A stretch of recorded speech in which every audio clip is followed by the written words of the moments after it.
This one's easy. What is your favorite effect you have ever created? Favorite effect I have ever created. Could be favorite for any reason, just... Yeah. Yeah, different things for different reasons, for sure. I'd go for the cardboard chameleons. That's cool. That felt good when it all came together. The day when I realized all the number of surfaces that were required and the number of shows that I wanted to create, and it worked out. It just all went together. I went, yeah, that's the routine. Because I knew what the routine was before I knew what colored cards I'd be using or what faces or what backs I'd be using. You knew what the effect was in your head. Yeah. I knew that if you can show this many surfaces, apparently is this many, and then this many is this many, then these could be the faces of these 6 cards, and these could be the backs of these 3 pairs of 3 different colored backs. And it all came together that way. And then when you finally got the cards, you were like, yeah, I put them together. I said, yeah, and it did work. It did work that way. So that was. I remember getting that and going through it, and I was like, all right, I gotta go through that again.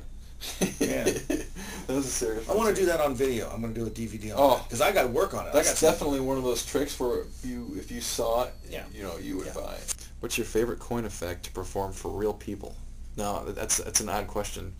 Well, not an odd I know question. the answer. Tenkai pennies, man. Really? Yeah. Sometimes I do it with 3 coins, and it's 3 coins across, but it's like the Tenkai pennies. I love that trick. Great trick. Boom and a boom.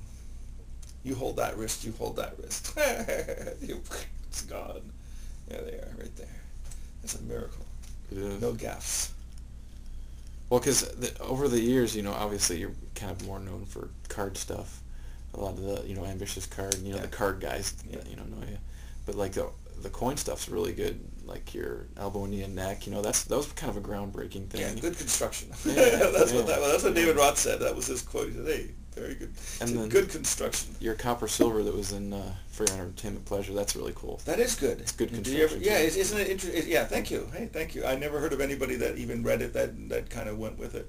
But I remember that one change in the series of actions. It just all kind of flowed well together. Hey, thanks for saying. And then so. the Cross of India. I used to do that all the time. Remember? Did you ever see Takagi do it with the extra coin? Because that's where I got the idea. I certainly saw Takagi doing it with the extra coin. It was with dimes, and he'd like slide them back one at a time, and it'd be an extra one. Okay. And then he'd turn his hand over to cover it. Sure. Even though there was one more than there should be. And then you'd gather them up, and you'd kind of like make them go across. But there was an extra coin, and you were always palming one out, and you were doing all. And I thought, well, if you're doing a lot of this where you're covering it up anyway, and they can't see what it is anyway, just leave it there for a second as you uncross your arms, and then just pick them up and show them. I tried it, and it worked. And that's where that Cross of India came from. Oh, it was all the Takagi trick. The Takagi, 8-penny trick or 10-penny trick or something. Or maybe just a Takagi penny trick. But I met him in Holland, and he just beat me. He beat me. Did he really? Shigeo Takagi. Some cool stuff, yeah. Yeah. So you've got a couple of cult classics that go for a lot of money on eBay. Is there another Daryl book in the future? Maybe. I don't know. Maybe. I'll tell you one thing I'm doing is I do a lot of these online things. Somebody says, oh, we want to do an interview with you. And I say, well, I'll tell you what I'd rather do is you ask your readers for questions that they'd like to ask. And then you send me like 5 of them that you think are good. That's cool. And I'll answer those 5. Right. But I want to keep those in my file as well. And I have a file of all these that I've done. I say, and if that ever gets to be like around 1,000, I'll just put out a book. It'll have written itself. Sure.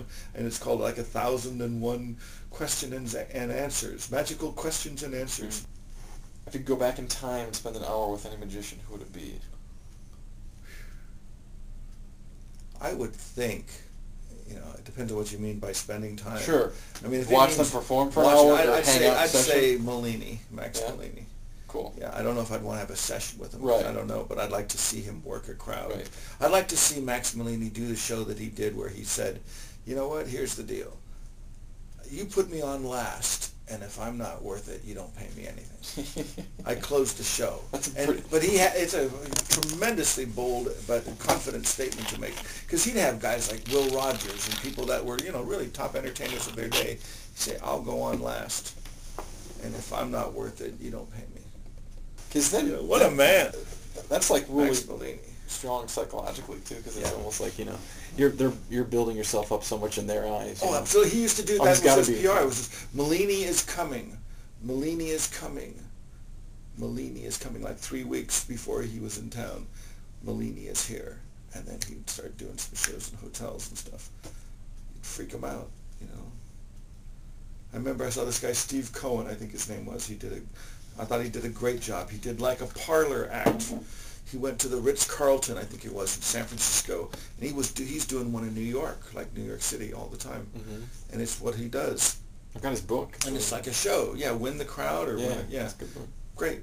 And I think I saw him first do this show, and I thought, well, let's see. I think it was $75, maybe 50, but whatever it was like $50 or $75.